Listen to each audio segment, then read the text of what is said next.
What if you were connected to everyone in the world? How would your life change?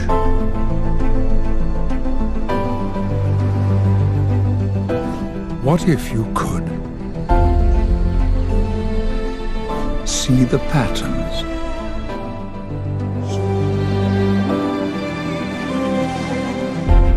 see the beauty,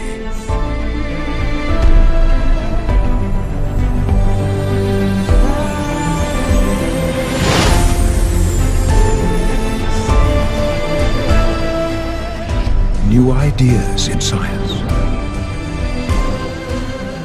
deepen your connection to nature, to the stars, and to each other.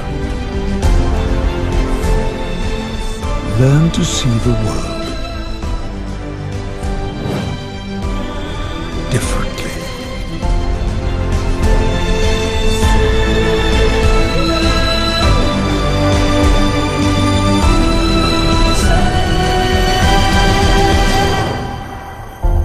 The connected universe.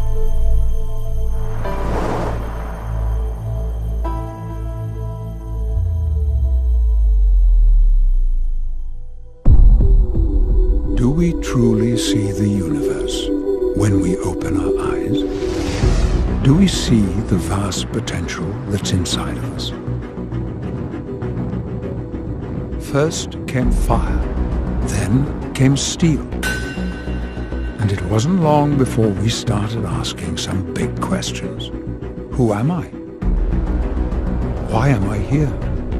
Some of the greatest minds in our history, Pythagoras, Socrates, Plato, Rumi, Leonardo da Vinci, Michael Faraday, Max Planck, Nikola Tesla, and Albert Einstein all start to explore the big questions of life and our universe.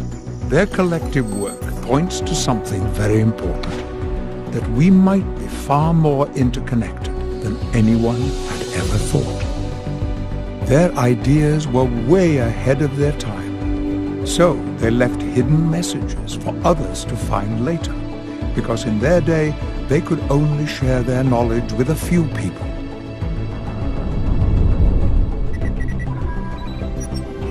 We live in an age where we can communicate to every point on the globe. We are all connected. But it's more than just a feeling. It's also a mathematical equation.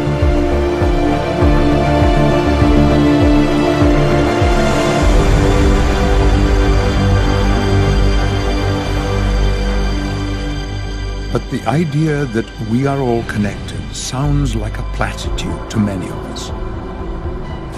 We're more disconnected than ever in certain ways. War, violence, greed, tragedies. These are the stories that fill the news channels, and this is a very disconnected view of the world. Us against them, you against me, danger and disaster lurking around every corner. But are we complicit in it? Because this is what so many people seem compelled to watch, drawn to the worst aspects of humanity. And then there's the ever-increasing pace. Why do we race through life so quickly, taking in disconnected message fragments with no voice, heart, or context? When we consume bite-sized pieces of information, it's very hard to imagine the big picture. Why does our world seem so frantic? Why do we spend so much of our time chasing money, career, intimacy, and possessions? With schedules so full, when all we really want is simply to be together.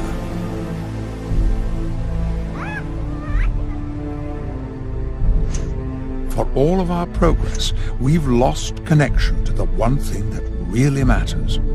We remain disconnected while pretending to be connected. And being connected at a distance makes it easier for some people to say hurtful things.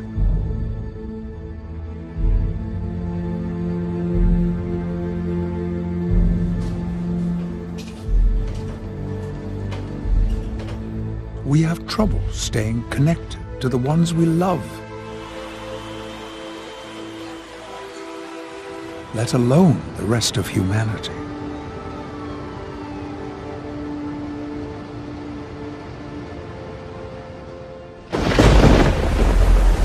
There is fear and there is beauty.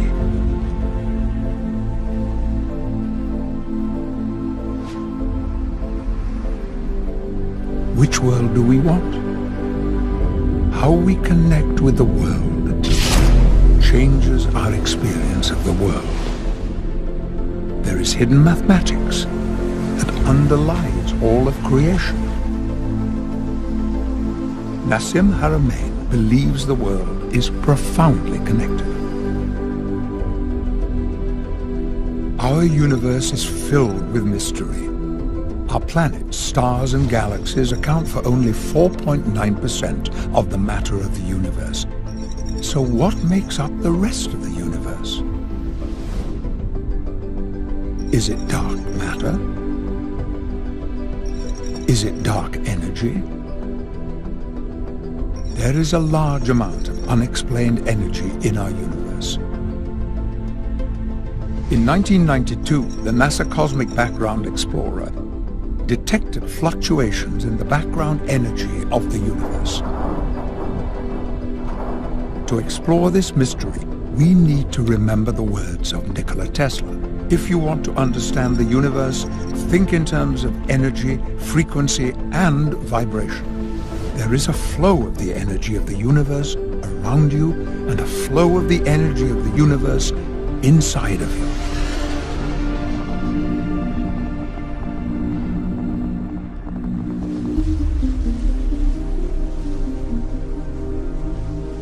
When people realize that everything is connected, the sense of separation, the sense that we're isolated, hopefully that goes away. And it's replaced with this feeling that we're part of this incredible creation in which everything is interdependent on everything else. And that everything is connected through this energy that's in the space. And then actually it's the space that creates matter and reality, and them. They're part of the whole thing. And so that they can see the incredible potential that they have, the incredible miracle that it is that they're alive and that they're able to experience this interconnectivity with everything. It's a feeling of resonance and a feeling of connection with everything in the natural world. And maybe, just maybe, as a result of understanding this at a deeper level, they will start to understand themselves at a deeper level and understand the functioning of the universe at a deeper level,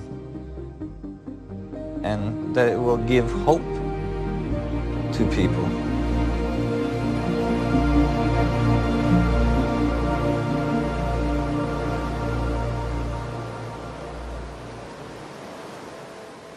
Could there be a scientific basis to the way we are all connected?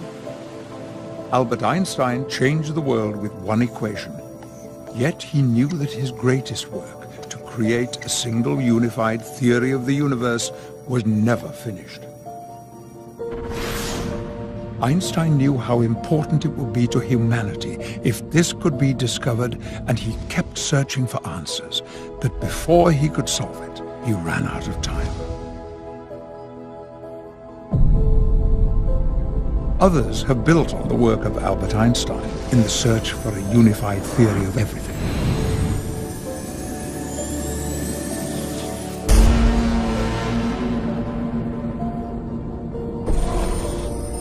Some people have a knowingness of this connection between the macro and the micro. In the past, we've created mythology around it. But what if we could understand it through the lens of science? Nassim Haramein has been exploring how everything is contained in everything else. The exploration of the universe through mathematics and physics has been complex. Yet from this complexity emerges simplicity. What if there is a way of proving that everything is connected and one at the same time? To understand this, we must take a journey, and our journey begins with the proton. If you remember back to your high school science class, atoms are everywhere and the protons are at the center of every atom. Therefore, we must accurately understand the proton if we're going to understand the universe. 1905. Einstein demonstrated through an example of a person traveling on a train the theory of relativity. He unified the separate camps of energy and mass with his famous formula. But later, a great divide in physics occurred when Niels Bohr and a group of physicists split off to explore quantum mechanics. They saw two worlds, a quantum world that describes the probabilities and the uncertainties of the very small, and the separate mathematics for the larger universe. Creating this division led to a very disconnected way of thinking.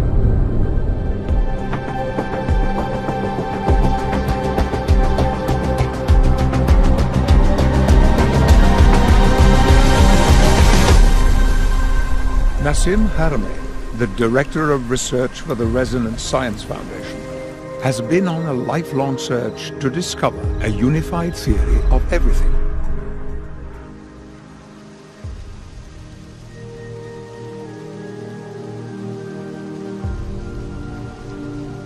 My passion for learning never subsided. As soon as I left school, I got more passionate than ever about understanding the universe, studying physics and mathematics and so on to try to describe it better and eventually to write a unified view of physics. To me, it was critical that we understood the source of reality. We come here and we experience this life, and most people don't ask, like, how did I get here? What is this life? How am I moving billions and trillions of atoms around? I was exploring all this for my own personal satisfaction. It really wasn't to get a master's degrees or a PhD in some institution. I knew that if I went to the institution, I felt I was going to be restricted. I knew I was going to be given very specific concept that I would have to go with. I didn't want that. I wanted to be completely free to think what I wanted to think as I explored. It led me down a very specific road. Certainly some of the things I thought turned out to be wrong, but eventually I started to home in on the stuff that worked together, and I found something, I think, very fundamental and very profound. To understand how everything is unified, Nassim had to study nature. He had to look at patterns. He looked at the macro and the micro. He started asking questions about some of the fundamental principles science has taken for granted, and started to wonder if, somewhere, we went off on the wrong track. As he continued his journey, he began to understand that in order to see how everything is connected, we had to look at everything.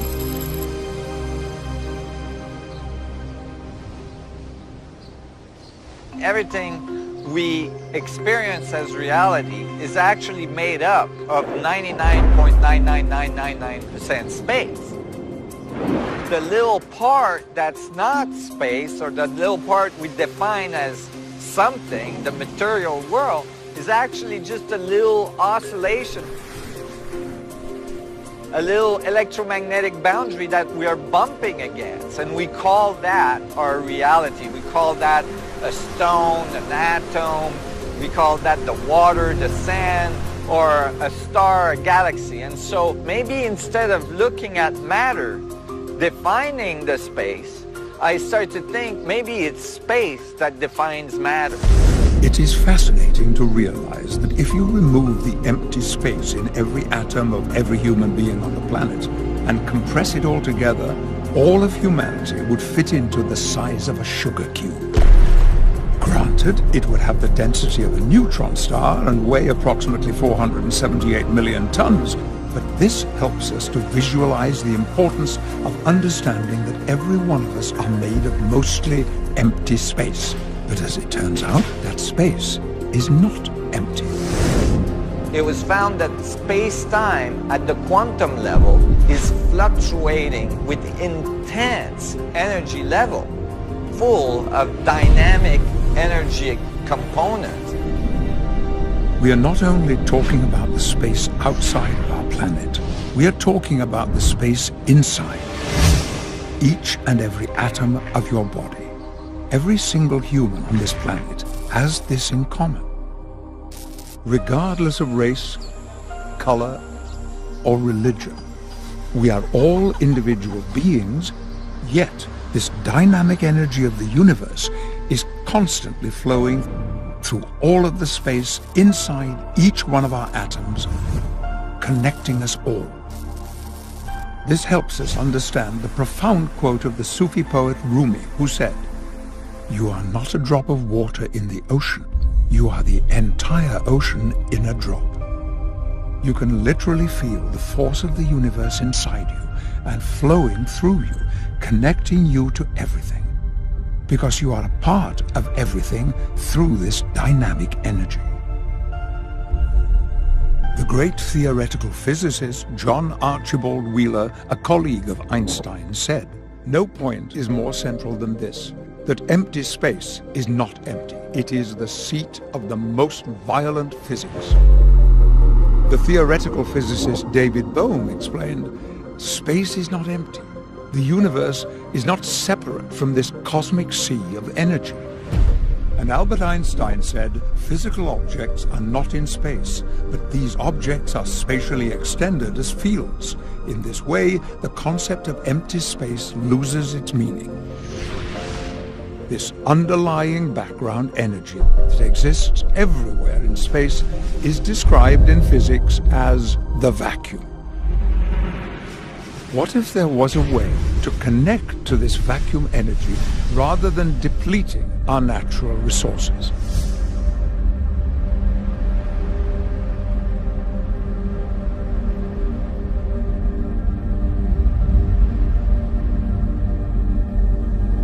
Humanity is on a course that's unsustainable. For millions of years, magnetic fields have been around us without us knowing about them, until Faraday figured out that by moving a little magnet across a set of wires, we could get an electric power source that could power all of the devices we use today in our society. Now we are discovering there is another invisible field at the source of the material world that is all around us and in large quantities. And by learning how to tap into its structure, we could power our world for generations to come. Scientists from around the world are looking for a solution to tap the vacuum energy that is all around us. And it is important that they succeed. Current wars and potential conflicts of the future will be fought over resources like oil and water. Abundant energy will help create stability in the world and reduce the threats of the perceived energy supply disruptions that cause countries to go to war. War has been a big part of humanity's past.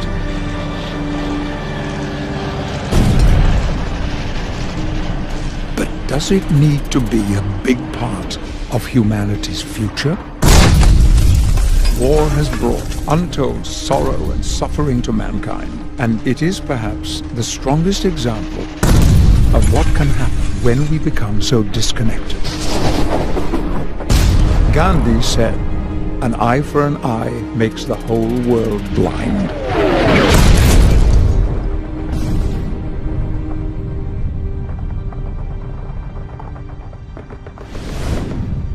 With our modern capacity to wage war, there can be no victors. Gene Roddenberry, the creator of Star Trek, once said, "The strength of a civilization is not measured by its ability to fight wars, but rather by its ability to prevent them."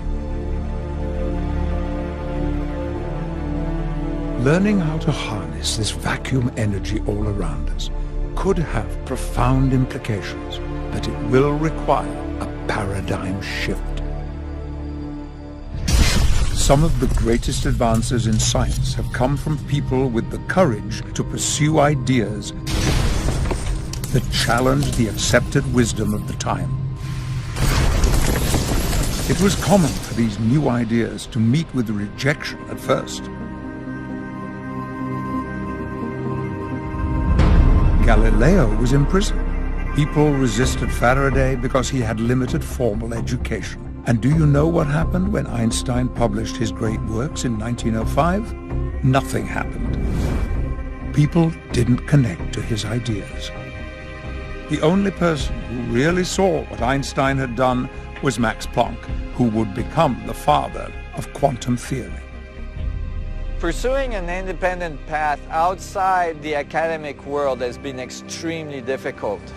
It has been painful in many circumstances. The feeling of continuously being rejected, of not being understood, the constant interaction of fighting preconceived ideas has been a long road.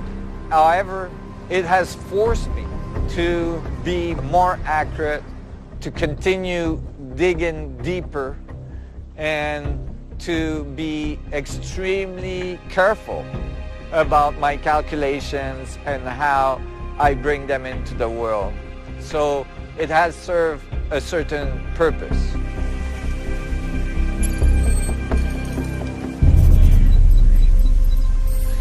Our material world is not as solid as it appears at the quantum level.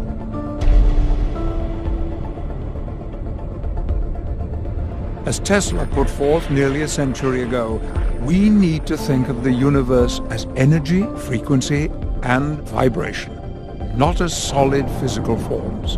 We're not dealing with little billiard balls. We're dealing with waveforms, oscillations in the vacuum. Just like when we throw rocks into a pond and the rings come out, the rings can intersect and it doesn't destroy the waveform of one of the rings or the other. The two just intersect. And so that the spheres, the little vibrations of the vacuum are intersecting, and it is the holographic structure of space-time itself. It is the interference pattern that encodes the information of the whole universe in every point. The idea of a holographic universe was first put forward by physicist David Bohm, advanced by Gerard 't Hooft, then later expanded by Leonard Susskind.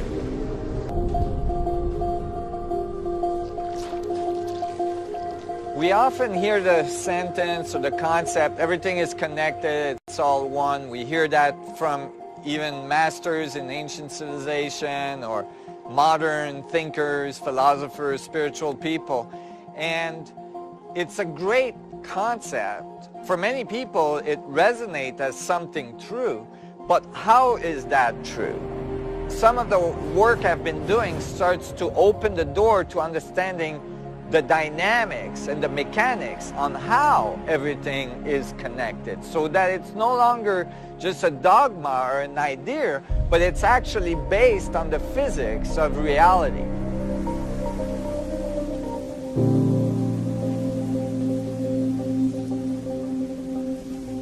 When I look carefully at the natural world, I found high level of coherency, high level of geometry, and as well this interconnectivity, this interdependency of all things with other things.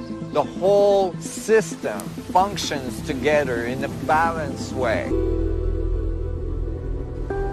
Spending time in nature teaches us that everything is interconnected and everything is interdependent on each other. We have a tendency to isolate systems and then analyze them as if they were not in relationship with anything else in the universe. So that many of our laws of physics starts with the statement within an isolated system.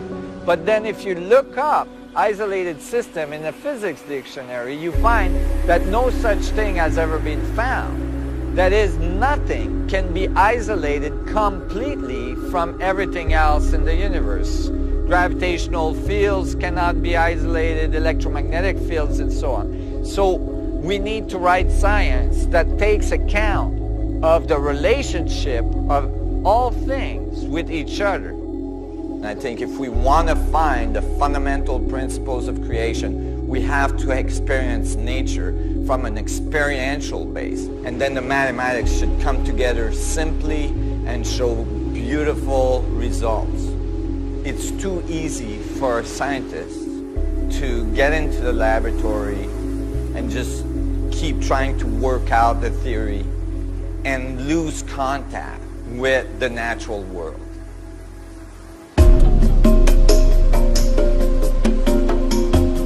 When I'm out there surfing, I'm actually constantly being connected to these fundamental patterns of nature.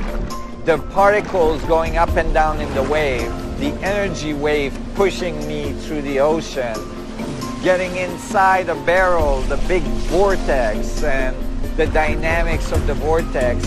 There is something very profound about that. Many of these things inspire me when I go back in the laboratory and start writing formulas. It's like it's in my cellular memory then.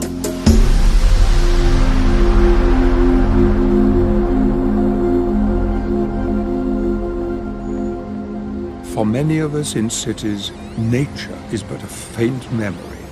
We are overrun by our technology. We give such importance to our digital reality that we sometimes ignore our physical reality at great peril. And it takes up so much bandwidth, affecting our performance and our well-being. We've let the noise of technology drown out our inner voice, which Nassim believes is the source of inspiration. We need to occasionally disconnect in order to reconnect.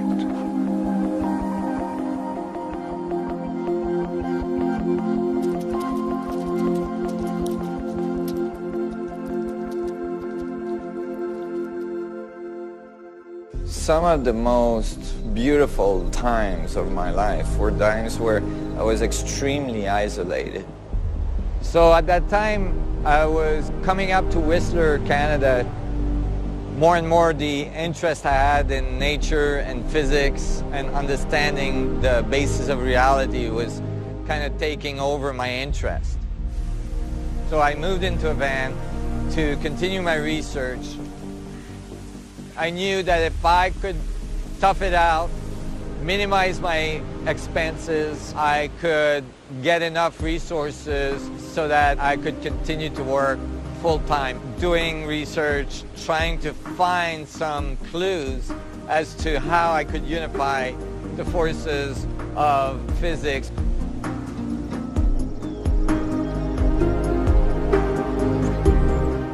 And I was in this amazing research zone where information was just flowing through, and I was researching, I was finding more and more information, and the pieces of the puzzles were coming together, and moments after moments of illumination. Oh my God, oh my God, oh my God, one after the other, and it was just so beautiful. It was the most transformative experiences of my life. And most of the physics I wrote I rode here. Of course, it took me some 25 years to flush out the math for it, but I knew I was onto something very early on. I was learning advanced physics and I was coming to very specific conclusions, and then I was decoding ancient texts and ancient traditions that were completely confirming what I was coming up with in advanced physics and how the world comes to be and how the material structure exists. And many of these civilizations where these ancient symbols were present had numerous, thousands of different, very strange anomalies. Some of the things that are found around the world are not even reproducible with all the technology we have today. I felt that in these symbols, in these secret geometries, that these pointed to very fundamental understanding of the structure of space, of how matter is created, and how gravitational field can be controlled.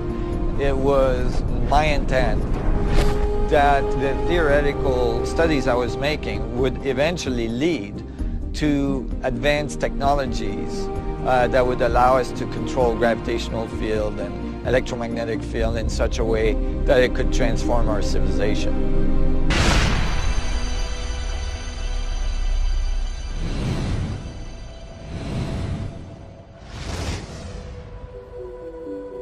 Nassim's calculations seem to present evidence that our universe is holographic in nature.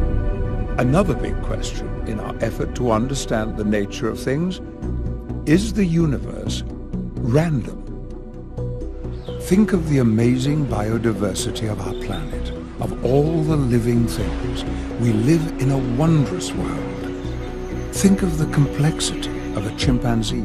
Consider a jellyfish, or a blade of grass. What is consciousness?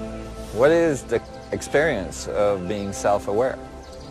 In order for such thing to occur, there must be a feedback of information. For instance, you looking at yourself in the mirror knowing it's you.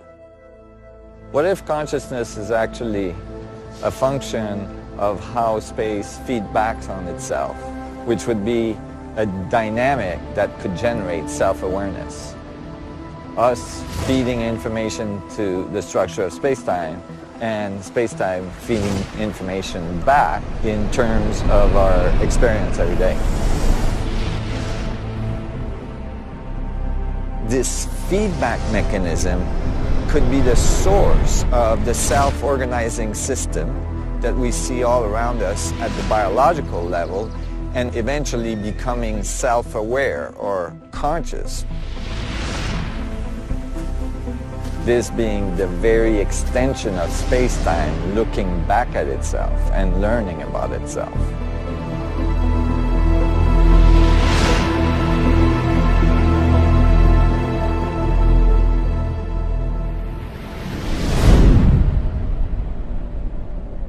Starting out in the world, when we first gain consciousness, we learn to take in information from all around us, from parents, from books, and now from technology.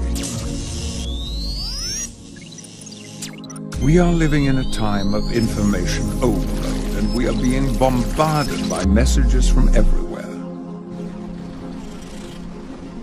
We have almost infinite choices of what messages we consume. It matters a great deal what you focus on. We know the universe has a feedback loop, and our brains have a feedback loop as well. Our thoughts are not only imprinted on the universe, they also deeply affect how we experience the world. The gift of being conscious is the ability to feel the wonderful moments of life. And it also means that we feel the painful moments. As you get older, you realize that good times don't last forever, and neither do the bad times. Because our brains have a remarkable ability to adapt. We can learn to shift our focus, to change our experience by changing what we put into our feedback loop. Gratitude and positive thoughts can build on each other, creating an upward spiral by connecting to your friends and to nature.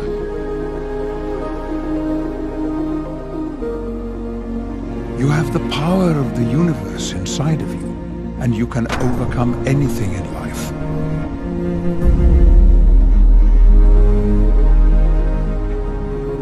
Remember the age-old words, this too shall pass.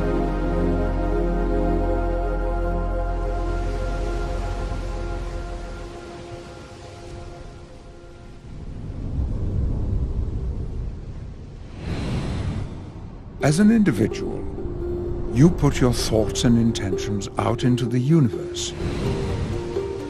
And through the feedback mechanism of the universe, the collective energy of everything flows back into you.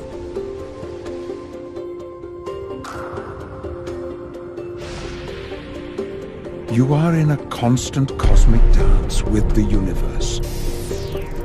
The great poet Rumi said, "Stop being so small. You are the universe in ecstatic motion."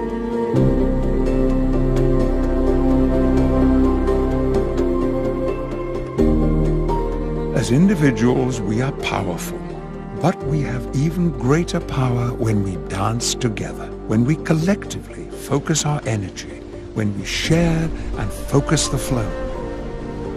The flow of energy is real and we can feel it. Some people have learned to connect in their inner journey through yoga and through meditation. Some people's only experience of this is cheering at a major sporting event with tens of thousands of other fans, cheering for a common goal, which is enjoyable, but it is capable of being so much more.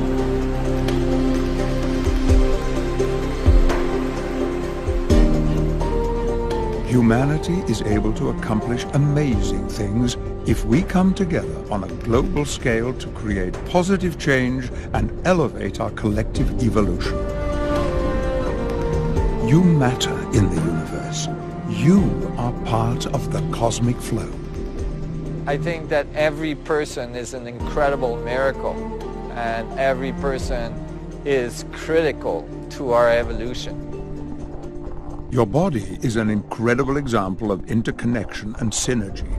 All the systems working together without even a conscious thought, in concert with your brain. Your brain may be one of the most amazing things we know about in the universe. It's doing billions of operations per second and doing everything it can to keep you alive. If you take a moment to connect to your body and appreciate all the invisible processes it does for you, it heals your cuts, helps fight disease, gives you energy. What if you stop being judgmental about the appearance of your body and choose to love your body for the incredible miracle that it is? How do you think your life would change? Your body is the vessel by which you experience the world and the universe, and it allows you to be part of the cosmic flow.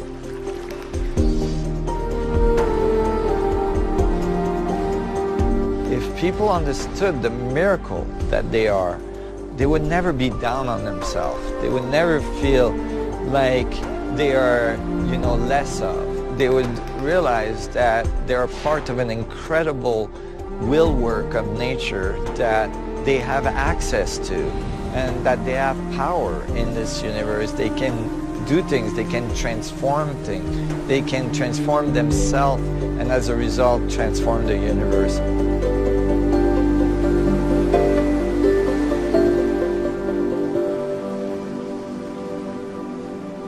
We're made out of protons and atoms and molecules and all this, and so it would stand to reason that the same kind of dynamics should be found even at the biological level.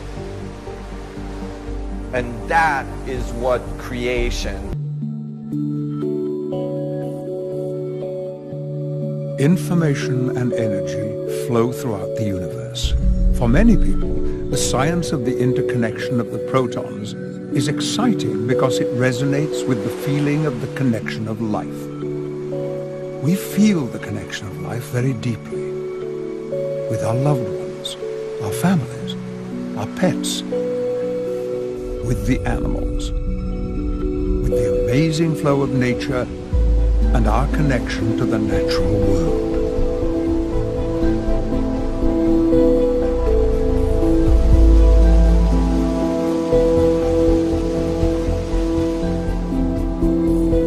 Since our earliest beginnings, humanity has depended on the sun and the stars for food and navigation. The drive to understand the forces of nature at work in our world has pushed humanity ever forward. We have already sent probes past Pluto and out of our solar system, and Hubble has peered into the unimaginably vast reaches of space. And we have come to realize that we are connected to it all. Your connection with the universe began long before you were born. Did you know that the atoms and elements of your body were forged in the hearts of stars? Carbon, nitrogen, iron, and then when that star exploded, they were spread throughout the universe. The atoms in your foot may come from a different star than the atoms in your hand, and different from the ones in your heart. We are connected to the stars in a profound way, literally made of stardust. Individual examples of a living, connected universe. Our mountains have watched humanity rise. Yet, what have we risen to? Are we at our best? Are we capable of so much more? Imagine if we open our eyes to new ideas, the heights to which we could rise, and make that journey for ourselves and for all of humanity. Because we are all one. It has been a long road to get to the place where we truly understand the concept, as above, so below, as within, so without. What really keeps me going, this amazing transformation I can see when a person realizes that they're connected to everything and that they matter in the universe. We live an imprint as we go in our daily life, in the structure of space-time itself, that we're informing the structure of the vacuum, and so that nothing would be the same if we weren't there. We're actually participating in this incredible, complex will works of nature, and that the communication of all the things in it is occurring through this imprint that we leave on the structure of space-time as we go along, as we interpret what we see and how we feel. And so we have a responsibility in our interpretation and our feelings and our behaviors in what we are feeding the universe. So what do you want your imprint to be?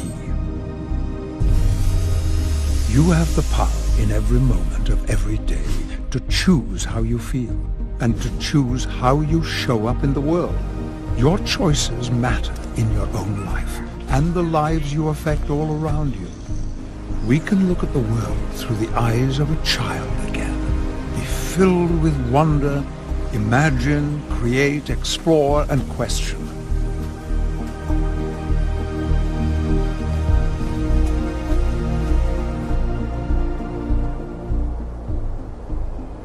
Our heart is how we feel all the things we can't see. And when we integrate the power of imagination with the love and strength of our heart, our world will change, bringing hope for a better future. And this requires action. We already know about the feedback loop of the universe that creates reality. But there is also a powerful global technological feedback loop in the form of the internet. We consume content, but we also contribute content. Status updates, pictures, tweets, blogs, and we like, we react, we comment, and we share. This is a perfect example of a feedback loop.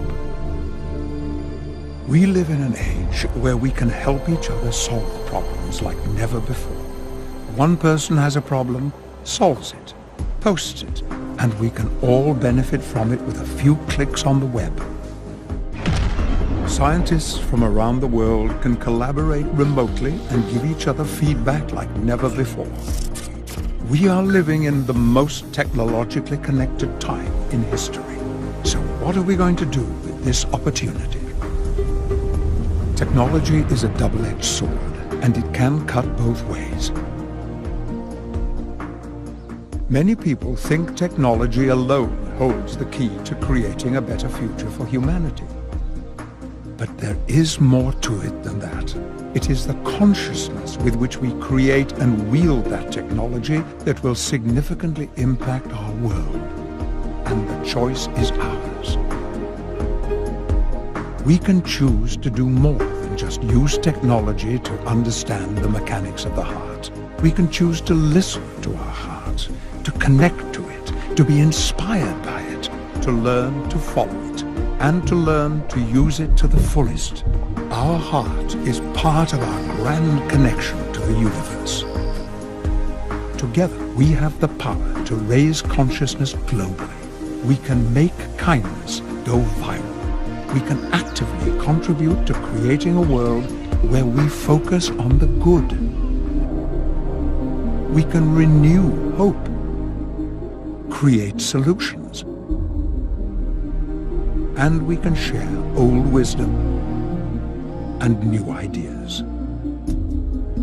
It would be hard to explain to someone 40 years ago the incredible impact of the simple connectivity of the internet and how it changed nearly every aspect of our lives. It is hard for a young person today to imagine how the world used to be, because everything is changing so fast.